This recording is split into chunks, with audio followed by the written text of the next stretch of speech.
Hello friends, पीकेपी study point में आपका स्वागत है। इस वीडियो में हम सब रेलवे सामान्य विज्ञान बुक के टेस्ट पेपर 11 को सॉल्व करेंगे, जो आने वाले रेलवे ग्रुप डी एग्जाम की दृष्टिकोण से काफ़ी इंपॉर्टेंट होने वाले हैं। तो बिना लेट किए हम सब वीडियो को स्टार्ट करते हैं। पहला नंबर क्वेश्चन देखिए क्या कहते हैं। पहला नंबर क्वेश्चन है एवोगाद्रो संख्या का मान कितना होता है। तो आपको याद रखना है दोस्तों, एवोगाद्रो संख्या का मान 6.023 गुना 10 पर पावर 23 होता है। कितना दोस्तों? 6.023 गुना 10 पर पावर 23 होता है एवोगाद्रो संख्या का मान। नेक्स्ट क्वेश्चन देख लीजिए। अगला क्वेश्चन हमारे पास क्या है। अगला क्वेश्चन है दूरी मापने की सबसे बड़ी इकाई क्या होती है। तो दूरी मापने की सबसे बड़ी इकाई क्या होती है दोस्तों? पारसेक होती हैं। क्या होती हैं? पारसेक होती हैं। इस बात को याद रखिएगा। क्वेश्चन पूछे जाते हैं एक पारसेक कितने प्रकाश वर्ष के बराबर होता है दोस्तों? तो एक पारसेक 3.26 प्रकाश वर्ष के बराबर होता है। और ये भी क्वेश्चन पूछे जाते हैं एक पारसेक में कितना मीटर होता है। तो एक पारसेक में 3.08 गुना 10 पर पावर 16 मीटर होता है। कितना होता है दोस्तों? 3.08 गुना 10 पर पावर 16 मीटर के बराबर होता है। तो क्या हो जाएंगे दोस्तों? इसका राइट आंसर हो जाएंगे दूरी मापने की सबसे बड़ी इकाई क्या है दोस्तों? पारसेक है। इस बात को याद रखिएगा। क्वेश्चन प्रकाश वर्ष से भी पूछे जाते हैं। क्वेश्चन पूछे जाते हैं प्रकाश वर्ष किसका मात्रक है। तो आपको बतलाना है प्रकाश वर्ष दूरी का मात्रक है। और एक वर्ष में प्रकाश के द्वारा तय की गई कुल दूरी को प्रकाश वर्ष कहा जाता है। 3 नंबर क्वेश्चन देखते हैं दोस्तों हमारे पास क्या है। 3 नंबर क्वेश्चन है एक प्रकाश वर्ष कितने मीटर के बराबर होता है। तो आपको याद रखना है दोस्तों एक प्रकाश वर्ष 9.46 गुना 10 पर पावर 15 मीटर के बराबर होता है। कभी कभी किलोमीटर में भी आंसर होते हैं। तो आपको बतलाना है 9.46 गुना 10 पर पावर 12 किलोमीटर। तो किलोमीटर में रहेंगे तो किलोमीटर में बतलाना है दोस्तों, और मीटर में रहेंगे तो मीटर में बतलाना है।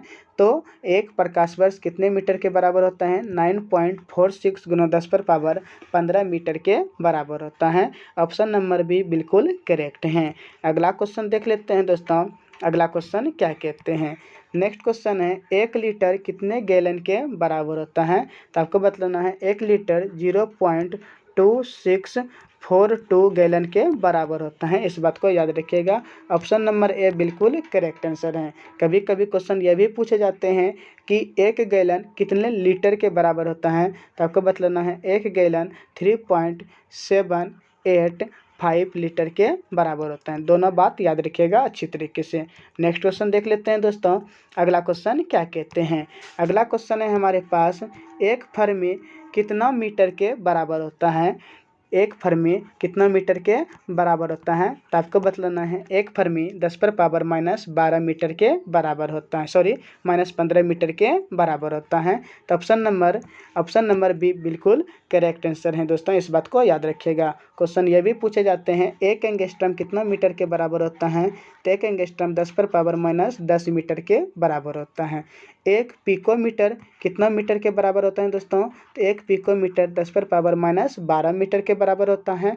और एक नैनोमीटर में कितना मीटर होता है। तो एक नैनोमीटर में दोस्तों 10 पर पावर -9 मीटर होता है। ये सारे क्वेश्चन दोस्तों एग्जाम की दृष्टिकोण से काफ़ी इंपॉर्टेंट हैं। इस बात को याद रखिएगा। नेक्स्ट क्वेश्चन देख लेते हैं। अगला क्वेश्चन क्या कहते हैं। कहता है लॉगरिथम के आविष्कारक कौन है दोस्तों। तो आपको बतलाना है लॉगरिथम के आविष्कारक जॉन नेपियर हैं। कौन है दोस्तों? जॉन नेपियर हैं लॉगरिथम के आविष्कारक। अगला क्वेश्चन देख लीजिए। अगला क्वेश्चन है हमारे पास कहता है क्वांटम सिद्धांत का प्रतिपादन किसने किया। तो आपको बतलाना है क्वांटम सिद्धांत का प्रतिपादन मैक्स प्लांक ने किया। ऑप्शन नंबर से बिल्कुल करेक्ट आंसर है, याद रखिएगा। और विद्युत बल्ब का खोज किसने किया दोस्तों? विद्युत बल्ब का खोज एडिसन ने किया था। और गति का नियम किसने दिया दोस्तों? गति का नियम न्यूटन ने दिया। न्यूटन के कितने गति नियम है दोस्तों? 3 गति नियम है। और न्यूटन का तीनों गति नियम किस पुस्तक में दिया गया है दोस्तों? प्रिंस पिया नामक पुस्तक में 1687 ईस्वी में। इस बात को याद रखिएगा। और आवेश के बीच जो दोस्तों बल लगता है, इस बल को किस नियम के अनुसार परिभाषित किया जाता है? कूलम के नियम के अनुसार परिभाषित किया गया है। अगला क्वेश्चन देख लेते हैं। क्वेश्चन क्या है। नेक्स्ट क्वेश्चन दोस्तों वायुमंडल की आर्द्रता को किसके द्वारा मापा जाता है? तो आपको बतलाना है वायुमंडल की आर्द्रता को हाइग्रोमीटर के द्वारा मापा जाता है, इस बात को याद रखिएगा। और आपेक्षिक घनत्व को किसके द्वारा मापा जाता है दोस्तों? आपेक्षिक घनत्व को हाइड्रोमीटर से मापा जाता है। देखिए यहाँ पे है हाइग्रोमीटर, यहाँ है हाइड्रोमीटर। तो आर्द्रता बोलेंगे दोस्तों तो आपको बतलाना है हाइग्रोमीटर, ऑप्शन नंबर बी बिल्कुल करेक्ट आंसर है। नेक्स्ट क्वेश्चन देख लीजिए, अगला क्वेश्चन क्या कहते हैं। अगला क्वेश्चन है दोस्तों, एक एंगस्ट्रम बराबर होता है, तो आपको पहले बता चुके हैं एक एंगस्ट्रम 10⁻⁻10 मीटर के बराबर होता है, इस बात को याद रखिएगा। क्वेश्चन ये भी पूछे जाते हैं परमाणु का जो आकार होता है दोस्तों कितना होता है, तो परमाणु का आकार भी 10⁻⁻10 मीटर के रूप में होता है, और परमाणु की नाभिक की जो त्रिज्या होती है 10⁻⁻15 मीटर। इन दोनों बात को याद रखिएगा, परमाणु बोलेंगे 10⁻⁻10 और नाभिक बोलेंगे तो 10⁻⁻15 याद रखिएगा। तो एक एंगस्ट्रम 10⁻⁻10 मीटर के बराबर होता है, ऑप्शन नंबर ए बिल्कुल करेक्ट आंसर है। अगला क्वेश्चन है दोस्तों हमारे पास, कहता है पृथ्वी के उपग्रह का कक्षीय वेग किस पर निर्भर करता है? पृथ्वी के उपग्रह का कक्षीय वेग किस पर निर्भर करता है? तो आपको बतलाना है दोस्तों कक्षा की त्रिज्या पर। उपग्रह की जो कक्षीय वेग निर्भर करता है किस पर निर्भर करता है दोस्तों? कक्षा की त्रिज्या पर निर्भर करता है। नेक्स्ट क्वेश्चन देख लेते हैं दोस्तों, अगला क्वेश्चन क्या है। अगला क्वेश्चन है हमारे पास, कहता है घड़ी की चाबी में संचित ऊर्जा, घड़ी की चाबी में कौन सी ऊर्जा संचित होती है दोस्तों? तो आपको बतलाना है स्थितिज ऊर्जा संचित होती है। स्थितिज ऊर्जा बराबर फार्मूला क्या होता है? तो mgh, जहाँ m क्या है दोस्तों? m है वस्तु का द्रव्यमान, g है गुरुत्वीय त्वरण और h है पृथ्वी तल से वस्तु की ऊंचाई, इस बात को याद रखिएगा। और बांध में संचित पानी में कौन सी ऊर्जा होती है? तो उसमें भी दोस्तों स्थितिज ऊर्जा होती है। नेक्स्ट क्वेश्चन देख लेते हैं, अगला क्वेश्चन क्या कहते हैं। अगला क्वेश्चन है दोस्तों, यदि पिंड के संवेग, यहाँ संवेग होना खास दोस्तों याद रखिएगा, यदि पिंड के संवेग 50% बढ़ा दिया जाए तो गतिज ऊर्जा का मान कितना प्रतिशत बढ़ जाएगा? तो राइट आंसर हो जाएंगे दोस्तों, यदि पिंड का संवेग 50% बढ़ा दिया जाए तो गतिज ऊर्जा का मान 125% बढ़ जाएगा, इस बात को याद रखिएगा। अब आया दोस्तों यहाँ पे संवेग का बात, तो संवेग बराबर सूत्र क्या होता है दोस्तों? संवेग बराबर फार्मूला होता है द्रव्यमान गुना वेग, याद रखिएगा। द्रव्यमान और वेग के गुणनफल को संवेग कहते हैं। संवेग का मात्रक भी एग्जाम में पूछे जाते हैं, तो बतलाना है kg मीटर प्रति सेकंड, याद रखिएगा kg मीटर प्रति सेकंड होता है। नेक्स्ट क्वेश्चन ये भी पूछे जाते हैं दोस्तों कि संवेग और गतिज ऊर्जा में क्या फार्मूला होता है दोस्तों, क्या संबंध होता है? तो आपको बतलाना है संवेग और गतिज ऊर्जा में जो फार्मूला संबंध होता है, काइनेटिक एनर्जी बराबर होता है दोस्तों p²/2m। कितना होता है? p²/2m होता है, इस बात को भी याद रखिएगा। अगला क्वेश्चन देख लेते हैं, नेक्स्ट क्वेश्चन क्या कहते हैं। अगला क्वेश्चन दोस्तों, अनुदैर्ध्य तरंग उत्पन्न हो सकती हैं। अनुदैर्ध्य तरंग किस माध्यम में उत्पन्न हो सकती है दोस्तों? तो अनुदैर्ध्य तरंग ठोस, द्रव और गैस तीनों माध्यम में उत्पन्न होता है, इसलिए राइट आंसर हो जाएंगे दोस्तों इसका इनमें से सभी, याद रखिएगा। अनुदैर्ध्य तरंग इनमें से सभी अर्थात ठोस, द्रव और गैस तीनों माध्यम में उत्पन्न हो सकता है, ऑप्शन नंबर ए बिल्कुल करेक्ट है। क्वेश्चन ये भी पूछे जाते हैं दोस्तों कि ध्वनि किस प्रकार का तरंग है? तो आपको बतलाना है दोस्तों ध्वनि जो है अनुदैर्ध्य तरंग है। कैसा तरंग है दोस्तों? अनुदैर्ध्य तरंग का उदाहरण है ध्वनि, याद रखिएगा। नेक्स्ट क्वेश्चन देख लेते हैं। अगला क्वेश्चन है हमारे पास, कहता है किस माध्यम में अनुप्रस्थ तरंग उत्पन्न नहीं हो सकता है? अर्थात अनुप्रस्थ तरंग को हम उत्पन्न किस माध्यम में नहीं कर सकते हैं दोस्तों? हवा में अनुप्रस्थ तरंग को उत्पन्न नहीं किया जा सकता, याद रखिएगा। और क्वेश्चन पूछे जाते हैं दोस्तों अनुप्रस्थ तरंग की चाल कितना होता है दोस्तों? तो अनुप्रस्थ तरंग का चाल जो होता है 3 × 10⁻8 मीटर प्रति सेकंड, याद रखिएगा। यह प्रकाश तरंग का उदाहरण दोस्तों, प्रकाश तरंग किसका उदाहरण है? अनुप्रस्थ तरंग का उदाहरण है, और इसका चाल कितना होता है 3 × 10⁻8 मीटर प्रति सेकंड होता है। नेक्स्ट क्वेश्चन देख लेते हैं, अगला क्वेश्चन क्या कहते हैं। अगला क्वेश्चन है दोस्तों प्रतिबल और विकृति का अनुपात क्या कहलाता है? तो बताना है दोस्तों प्रतिबल और विकृति का अनुपात प्रत्यास्थता गुणांक कहलाता है, और ये हुक के नियम से संबंधित हैं। किससे नियम से दोस्तों? हुक के नियम से संबंधित हैं, इस बात को याद रखिएगा। क्वेश्चन पूछे जाते हैं दोस्तों गुरुत्वाकर्षण नियतांक है, यहाँ पे गुरुत्वाकर्षण नियतांक g होता है दोस्तों, और इसके बराबर वैल्यू कितना होता है? इसका वैल्यू होता है 6.67 × 10⁻−11। कितना होता है दोस्तों? 6.67 × 10⁻−11। और मात्रक यदि लगाएंगे तो आपको लगाना होगा न्यूटन मीटर स्क्वायर प्रति kg², स्क्वायर कितना होता है 6.67 गुना 10⁻11 न्यूटन मीटर स्क्वायर प्रति केजी स्क्वायर होता है। और बरी जी का मान किसने बतलाया था दोस्तों? हेनरी कैवेंडिश ने। किसने बताया था? हेनरी कैवेंडिश ने बतलाया था। अगला क्वेश्चन देख लेते हैं। अगला क्वेश्चन क्या कहते हैं? नेक्स्ट क्वेश्चन है हमारे पास पनडुब्बी आधारित हैं। पनडुब्बी किस पर आधारित हैं दोस्तों? तो आपको बतलाना है पनडुब्बी आर्किमिडीज के सिद्धांत पर आधारित हैं। किस पर आधारित हैं? आर्किमिडीज के सिद्धांत पर आधारित हैं। इस बात को याद रखिएगा। यहाँ देखिए दोस्तों पास्कल के नियम। पास्कल के नियम पे कौन कौन सा यंत्र आधारित हैं दोस्तों? तो आपको बतलाना है हाइड्रोक्लोरिक लिफ्ट और हाइड्रोक्लोरिक ब्रेक, ये सब जो है दोस्तों पास्कल के नियम पर आधारित हैं। नेक्स्ट क्वेश्चन देख लेते हैं। अगला क्वेश्चन क्या कहते हैं? अगला क्वेश्चन है समुद्र में तैरना नदी की अपेक्षा आसान होता है। क्यों होता है दोस्तों? तो आपको बतलाना है समुद्र के पानी का घनत्व नदी के पानी से क्या होता है? अधिक होता है, इसलिए समुद्र में तैरना नदी की अपेक्षा आसान होता है। कभी कभी ये भी क्वेश्चन पूछे जाते हैं कि एक नाव नदी से तैरती हुई समुद्र में जाती है तो क्या होगा? तो याद रखना है नाव थोड़ा सा ऊपर उठ जाएगा, इस बात को याद रखिएगा। अगला क्वेश्चन देख लेते हैं दोस्तों। हमारे पास नेक्स्ट क्वेश्चन है, कहता है तरंग अवसरब कही जाती है तब उसकी आवृत्ति होगी। क्वेश्चन कहने का मतलब है दोस्तों कि अवसरब तरंग की आवृत्ति कितनी होती है? तो आपको बतलाना है अवसरब तरंग की आवृत्ति 20 हर्ट्ज से कम होता है। कितना होता है दोस्तों? 20 हर्ट्ज से कम होता है। सरबी तरंग का आवृत्ति कितना होता है? सरबी तरंग का आवृत्ति 20 से 20,000 हर्ट्ज होता है। कितना होता है दोस्तों? 20 से 20,000 हर्ट्ज के बीच होता है।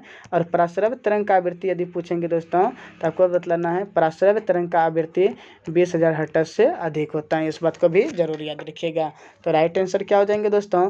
अवसरबी तरंग की जो आवृत्ति होती है ये 20 हर्ट्ज से कम होती हैं। और मानव कान किस तरंग को सुन सकते हैं दोस्तों? तो मानव कान सरबी तरंग को सुन सकता है, याद रखिएगा। अगला क्वेश्चन देख लेते हैं। नेक्स्ट क्वेश्चन क्या कहते हैं?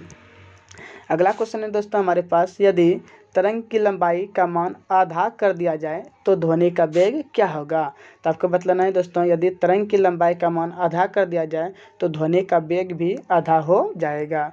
v बराबर क्या होते हैं दोस्तों? एन लेमडा होता है, जहाँ v क्या है? ध्वनि का वेग है, एन है आवृत्ति और लेमडा है तरंग दैर्घ्य, याद रखिएगा। और इस फार्मूला पर जब आप बैठा के देखेंगे तो आपको पता चलेगा कि लेमडा का मान अर्थात तरंग का मान आधा करने पर ध्वनि का वेग भी आधा हो जाएगा। नेक्स्ट क्वेश्चन ये भी पूछ सकते हैं दोस्तों, यहाँ पर आया ध्वनि का वेग, तो ध्वनि का वेग किस माध्यम में सबसे अधिक होता है? ठोस में सबसे अधिक होता है। फिर किस माध्यम में होता है? द्रव में। और फिर किस माध्यम में होता है दोस्तों? सबसे कम होता है गैसीय माध्यम में ध्वनि का वेग, इस बात को याद रखिएगा। क्वेश्चन आपको बतलाना है दोस्तों वायु में ध्वनि का वेग कितना होता है? तो वायु में ध्वनि का वेग 332 मीटर प्रति सेकेंड होता है, याद रखिएगा। और पानी में कितना होता है दोस्तों? तो पानी में होता है 1483। कितना होता है दोस्तों? 1483 मीटर प्रति सेकेंड। समुद्री जल में कितना होता है दोस्तों? समुद्री जल में होता है 1533 मीटर प्रति सेकेंड। और एल्युमिनियम में कितना होता है दोस्तों? 6440। कितना होता है दोस्तों? 6420 मीटर प्रति सेकेंड, इस बात को याद रखिएगा। नेक्स्ट क्वेश्चन देख लेते हैं। अगला क्वेश्चन क्या कहते हैं? अगला क्वेश्चन है दोस्तों हमारे पास ध्वनि तरंग है। तो ध्वनि कैसा तरंग है दोस्तों? अनुदैर्घ्य तरंग है, इस बात को याद रखिएगा। ध्वनि अनुदैर्घ्य तरंग है। अगला क्वेश्चन देख लेते हैं। अगला क्वेश्चन क्या कहते हैं? नेक्स्ट क्वेश्चन दोस्तों, गोलीय दर्पण की फोकस दूरी उसकी वक्रता त्रिज्या की कितनी होती है? तो फोकस दूरी दोस्तों वक्रता त्रिज्या की आधी होती है, याद रखिएगा। एफ बराबर क्या होता है? r/2 होता है। क्या होता है दोस्तों? एफ बराबर r/2, मतलब फोकस दूरी वक्रता त्रिज्या की आधी होती है और वक्रता त्रिज्या फोकस दूरी की दोगुनी होती है। गोलीय दर्पण का बात आया दोस्तों। गोलीय दर्पण दो प्रकार के होते हैं, एक होता है अवतल दर्पण। क्या होते हैं दोस्तों? अवतल। और दूसरा होता है उत्तल, इस बात को याद रखिएगा। अवतल दर्पण की फोकस दूरी निगेटिव होता है और उत्तल दर्पण का फोकस दूरी पॉजिटिव होता है, इस बात को भी जरूर याद रखिए। अवतल दर्पण को हम अभिसारी दर्पण कहते हैं और उत्तल दर्पण को अपसारी दर्पण कहा जाता है। अगला क्वेश्चन देख लीजिए कुछ दोस्तों। अगला क्वेश्चन पूछा हुआ है, कहता है उत्तल दर्पण द्वारा बना प्रतिबिंब कैसा होता है? उत्तल दर्पण में जो प्रतिबिंब बनता है दोस्तों कैसा बनता है? काल्पनिक, सीधा और वस्तु से हमेशा छोटा, याद रखिएगा दोस्तों। वस्तु से कैसा बनता है? वस्तु से हमेशा छोटा प्रतिबिंब बनता है उत्तल दर्पण में। नेक्स्ट क्वेश्चन देख लीजिए दोस्तों। अगला क्वेश्चन पूछे जाते हैं उत्तल दर्पण का उपयोग कहाँ कहाँ किया जाता है? तो उत्तल दर्पण का उपयोग दोस्तों साइड मिरर के रूप में और स्ट्रीट लाइट के रूप में उत्तल दर्पण का उपयोग किया जाता है। जबकि अवतल दर्पण का उपयोग कहाँ कहाँ होता है दोस्तों, तो आपको बतलाना है। अवतल दर्पण का उपयोग headlight, search light, torch light में किया जाता है। डॉक्टर के द्वारा रोगियों का नाक, कान, गला आदि के जांच में किया जाता है और हजामती दर्पण के रूप में भी किया जाता है अवतल दर्पण का उपयोग। अगला क्वेश्चन देख लीजिए दोस्तों, अगला क्वेश्चन क्या कहते हैं। अगला क्वेश्चन है हमारे पास, प्रकाश तरंग उदाहरण है। प्रकाश तरंग किसका उदाहरण है दोस्तों, विद्युत चुंबकीय अनुप्रस्थ तरंग का उदाहरण है, याद रखिएगा प्रकाश तरंग। और प्रकाश की गति निर्वात में कितना होता है दोस्तों, तो प्रकाश की गति निर्वात में होती है 3 × 10⁸ मीटर प्रति सेकेंड। और पौने में कितना होता है दोस्तों, पौने में होता है 2.25 × 10⁸ मीटर प्रति सेकेंड। कांच में कितना होता है दोस्तों, 2 × 10⁸ मीटर प्रति सेकंड। इन सभी बातों को आप याद रखिएगा। अर्थात प्रकाश की चाल सबसे अधिक किसमें होती है दोस्तों, प्रकाश की चाल सबसे अधिक निर्वात में होती है। अगला क्वेश्चन देख लेते हैं क्या कहते हैं। अगला क्वेश्चन है दोस्तों हमारे पास, कहता है फोटोग्राफिक कैमरे का अभिदृश्यक लेंस बना होता है। फोटोग्राफिक कैमरे का अभिदृश्यक लेंस किसका बना होता है दोस्तों, उत्तल लेंस का बना होता है, इस बात को याद रखिएगा। और मानव नेत्र भी किस लेंस के जैसा व्यवहार करता है, उत्तल लेंस के जैसा व्यवहार करता है। उत्तल लेंस की फोकस दूरी पॉजिटिव होता है और उत्तल लेंस का क्षमता भी पॉजिटिव होता है दोस्तों। जबकि अवतल लेंस की फोकस दूरी नेगेटिव होता है और अवतल लेंस की क्षमता भी नेगेटिव होता है। इन सभी बातों को भी जरूर आप याद रखिएगा। अगला क्वेश्चन देख लेते हैं, नेक्स्ट क्वेश्चन क्या कहते हैं। अगला क्वेश्चन है दोस्तों, E = mc² का प्रतिपादन किसने किया। तो E = mc² सूत्र का प्रतिपादन दोस्तों आइंस्टीन ने किया था। किसने किया था, आइंस्टीन नामक वैज्ञानिक ने किया था। और क्वेश्चन पूछ लेते हैं, E = mc² फार्मूला में C क्या है दोस्तों, तो C जो है ना निर्वात में प्रकाश की चाल है। किसमें प्रकाश की चाल दोस्तों बतलाना है, C निर्वात में प्रकाश की चाल है। अगला क्वेश्चन देख लीजिए, अगला क्वेश्चन क्या कहते हैं। अगला क्वेश्चन है दोस्तों, थोरियम का नाभिक को बदला जा सकता है। थोरियम के नाभिक को किस में बदला जा सकता है दोस्तों, तो आपको बतलाना है प्लूटोनियम में बदला जा सकता है, इस बात को याद रखिएगा। थोरियम के नाभिक को प्लूटोनियम में बदला जा सकता है। थोरियम कब आता है दोस्तों, थोरियम का संकेत क्या होता है, TH होता है। परमाणु संख्या कितना होता है दोस्तों, परमाणु संख्या 90 होता है। और थोरियम का प्रमुख अयस्क कौन सा है दोस्तों, थोरियम का प्रमुख अयस्क मोनाजाइट है। कौन सा है दोस्तों, मोनाजाइट थोरियम का प्रमुख अयस्क है। नेक्स्ट क्वेश्चन देख लेते हैं, अगला क्वेश्चन क्या कहते हैं। नेक्स्ट क्वेश्चन है दोस्तों, फ्यूज के पदार्थ का होना चाहिए। तो फ्यूज के पदार्थ का कैसा होना चाहिए दोस्तों, निम्न गलनांक होना चाहिए। कितना कैसा होना चाहिए गलनांक, निम्न गलनांक होना चाहिए, इस बात को याद रखिएगा। और फ्यूज तार किसका किसका मिश्रण होता है दोस्तों, तांबा और टीन का। किसका किसका दोस्तों, तांबा और टीन के मिश्र धातु को क्या कहते हैं, फ्यूज कहा जाता है, इस बात को याद रखिएगा। अगला क्वेश्चन देख लेते हैं दोस्तों। नेक्स्ट क्वेश्चन है हमारे पास, कहता है निम्न विद्युत चुंबकीय तरंग में किसकी आवृत्ति अधिकतम होती है। अर्थात किस विद्युत चुंबकीय तरंग की आवृत्ति अधिकतम होती है दोस्तों, तो गामा किरण की आवृत्ति सबसे अधिक होती है, इस बात को याद रखिएगा। और गामा किरण का आवृत्ति होता कितना है दोस्तों, 10⁻20 से 10⁻18 होता है। कितना होता है दोस्तों, 10⁻20 हर्ट्ज से 10⁻18 हर्ट्ज के बीच आवृत्ति होता है। नेक्स्ट क्वेश्चन ये भी पूछे जाते हैं दोस्तों, क्या पूछे जाते हैं, गामा किरण का खोज किसने किया था। तो आपको बतलाना है गामा किरण का खोज किसने किया था दोस्तों, हेनरी बेक्यूरेल ने। किसने किया था, हेनरी बेक्यूरेल ने गामा किरण का खोज किया था, इस बात को भी जरूर याद रखिए। नेक्स्ट क्वेश्चन देख लेते हैं। अगला क्वेश्चन है हमारे पास, कहते हैं ऊर्जा का क्षय कम होता है। कहता है ऊर्जा का क्षय किसमें कम होता है दोस्तों, तो आपको बतलाना है ऊर्जा का क्षय दिष्ट धारा में सबसे कम होता है, इस बात को याद रखिएगा। दिष्ट धारा में सबसे कम होता है। अगला क्वेश्चन देख लीजिए। नेक्स्ट क्वेश्चन है हमारे पास दोस्तों, ट्रांसफार्मर किस सिद्धांत पर आधारित हैं। तो आपको बतलाना है ट्रांसफार्मर विद्युत चुंबकीय प्रेरण के सिद्धांत पे आधारित हैं। और ट्रांसफार्मर किस धारा पर काम करता है दोस्तों, ट्रांसफार्मर केवल AC धारा पर कम करता है। अर्थात ट्रांसफार्मर जो है ना AC वोल्टेज को बढ़ाने का काम या घटाने का काम करता है। अगला क्वेश्चन देख लीजिए। नेक्स्ट क्वेश्चन है दोस्तों हमारे पास, कहता है घरेलू प्रकाश के लिए प्रयुक्त लैंप किस क्रम में जोड़ा जाता है। तो घर में जो दोस्तों हम सब यंत्र को जोड़ते हैं, प्रकाशीय यंत्र को, उसको हम हमेशा समांतर क्रम में जोड़ते हैं। किस क्रम में जोड़ते हैं दोस्तों, समांतर क्रम में जोड़ा जाता है, इस बात को याद रखिएगा। नेक्स्ट क्वेश्चन है हमारे पास 32 नंबर, कहता है दोस्तों ऊष्मा किस प्रक्रिया से सर्वाधिक तीव्र गति से स्थानांतरित होती हैं। तो आपको बतलाना है दोस्तों ऊष्मा जो है ना विकिरण प्रक्रिया से सबसे अधिक गति से स्थानांतरित होती हैं। तो राइट आंसर हो जाएंगे ऑप्शन नंबर सी। अब देखिए दोस्तों ऊष्मा संचरण की 3 विधि होती हैं जो है आपका चालन, फिर हो जाएगा आपका संवहन और लास्ट हो जाएंगे आपका विकिरण। ठीक है, चालन, संवहन और विकिरण। ठोस पदार्थ में ऊष्मा का संवहन किस प्रोसेस से होता है दोस्तों? ऊष्मा का स्थानांतरण चालन प्रोसेस से होता है। किससे होता है? चालन के द्वारा ठोस माध्यम में होता है। द्रव और गैस में कैसे होगा दोस्तों? द्रव और गैस में संवहन प्रोसेस के द्वारा होता है दोस्तों। और विकिरण प्रोसेस के द्वारा सूर्य की किरणें हमारी पृथ्वी तक आती हैं। इस बात को भी आप जरूर याद रखिएगा। नेक्स्ट क्वेश्चन देख लेते हैं। न्यूनतम संभव तापमान अर्थात सबसे कम तापमान कितना होता है दोस्तों? सबसे कम तापमान होता है -273 डिग्री सेल्सियस। कितना होता है? -273 डिग्री सेल्सियस। मानव शरीर का सामान्य तापमान कितना होता है दोस्तों? 37 डिग्री सेल्सियस होता है। केल्विन में बोलेंगे तो 310 केल्विन होता है दोस्तों। और फ़ारेनहाइट में बोलेंगे तो 98.6 डिग्री फ़ारेनहाइट। इन सभी बातों को आप जरूर याद रखिएगा। नेक्स्ट क्वेश्चन देख लीजिए। अगला क्वेश्चन क्या कहते हैं? कहता है दोस्तों यदि वायुमंडल न होती तो दिन की अवधि क्या होती है दोस्तों? यदि वायुमंडल न होती तो दिन की अवधि कम हो जाती। क्या हो जाती दोस्तों? कम हो जाती। इस बात को याद रखिएगा। नेक्स्ट क्वेश्चन देख लेते हैं। अगला क्वेश्चन क्या कहते हैं? कहता है सूर्य ग्रहण के समय सूर्य का कौन सा भाग दिखाई देता है? तो सूर्य ग्रहण के समय सूर्य का कौन सा भाग दिखाई देता है दोस्तों? किरीट या कोरोना। क्या याद रखेंगे? किरीट या कोरोना सूर्य ग्रहण के समय दिखाई देता है। और सूर्य ग्रहण दोस्तों हमेशा अमावस्या के दिन होता है। किस दिन होता है दोस्तों? सूर्य ग्रहण अमावस्या के दिन होता है। और सूर्य ग्रहण कब लगता है दोस्तों? जब सूर्य और पृथ्वी के बीच में चंद्रमा आता है। क्या होता है दोस्तों? सूर्य और पृथ्वी के बीच में चंद्रमा आ जाने से क्या लगता है? सूर्य ग्रहण लगता है। इस बात को भी आप जरूर याद रखिएगा। नेक्स्ट क्वेश्चन देख लेते हैं। अगला क्वेश्चन क्या कहते हैं?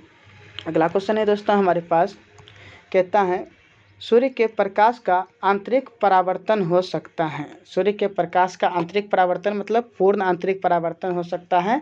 कब हो सकता है दोस्तों? तो आपको बतलाना है जब प्रकाश की किरणें कांच से किस में जाए? वायु में। कांच से यदि वायु में जाता है तो सूर्य के प्रकाश का पूर्ण आंतरिक परावर्तन हो सकता है। याद रखिएगा।